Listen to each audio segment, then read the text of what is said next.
Morning. Kayong mga nasa loob ng katedral, typical kayong mga Katoliko, no? Ang luwag-luwag dito sa harapan, nandiyan kayo sa likod. No? Kakaunti na nga tayo no? Okay. Anyway, for a great part of my life as a priest, I was a school director. From 1985 when I was ordained until about 2014, I handled schools. Big schools like Paco Catholic School, small school. And especially on First Fridays, there I celebrated Mass or Masses. And you can see the difference between pupils, grades 1 to 4 or 5, and then high school in their participation. Yung mga grade schoolers, yung mga grade 3, 4, 5, pag sinabi kong, "The Lord be with you and with your spirit." No? Pasigaw pa yun, ha? At pag kumantayan, no, talagang bigay na bigay. Pagdating nila ng high school, wala na. Pag sinabi mong, "The Lord be with you and with your spirit," parang galit, no? Parang ano. So, ina-analyze ko yun. For so many years, I asked myself, why? And then, one of the answers that I discovered is, as they grow older, they lose a sense of mystery. As they grow older, they become, well, sad to say, indifferent. Kaya sabi ko, buti pa nung nasa grade school kayo Sabi ko sa mga high school students, buti pa nung nasa grade school kayo. Ang saya-saya nyo kapag may misa. Ang participation nyo, 100%. But now, parang tinatamad na kayo. Bakit ko po nakwento yon?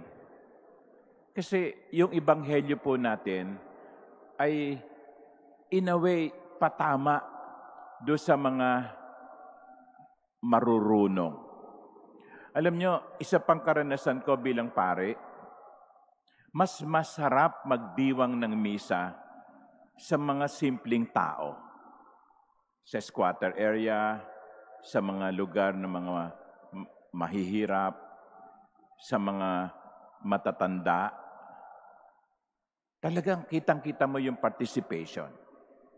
Minsan, nagmisa ako sa isang affluent village, nagjo-joke na ako, hindi pa tumatawa. Parang iba sa inyo, no? Okay. Sabi ko, buti pa sa mga simpleng tao no? Buti pa sa mga simpleng tao, buhay na buhay ang misa. Yung iba, hindi ko naman sinasabing lahat ng mga mayayaman walang pakialam, ha? Hindi. Pero generally, the higher the education, the higher the level of sophistication, the less responsive to the gospel. Generally. I think that was also the experience of Jesus. Sino bang nakaaway ni Jesus? Sino ba yung mga tumanggi sa kanyang mga talinghaga? Sino ba yung mga hindi nakinig sa kanyang mga kwento? Iskriba, Pariseo, mga experts in the law, mga may pinag-aralan. Yun naman ang tumanggi. Pero yung mga simpleng tao, yung mga mangingisda, yung mga magsasaka, pag nagkwento si Jesus, nakikinig sila. So, what is behind all this? Jesus was asked, "Why do you speak to the crowd in parables?" Well, parables are like doors. The key to the doors is humility. Hindi natin matatanggap ang mga aral ni Jesus ng walang kababaang loob. Kung yung ang attitude natin, alam ko na yan, no? Narinig ko na yan, no? Nabasa ko na yan. Kapag gano'n ang attitude natin, parang ulan. Kahit bumubuhos ang ulan, kung nakasara ang tapayan, ang pangsahod, masasayang ang tubig ng ulan. My dear brothers and sisters, every day, the Lord speaks to us. Let us open our hearts.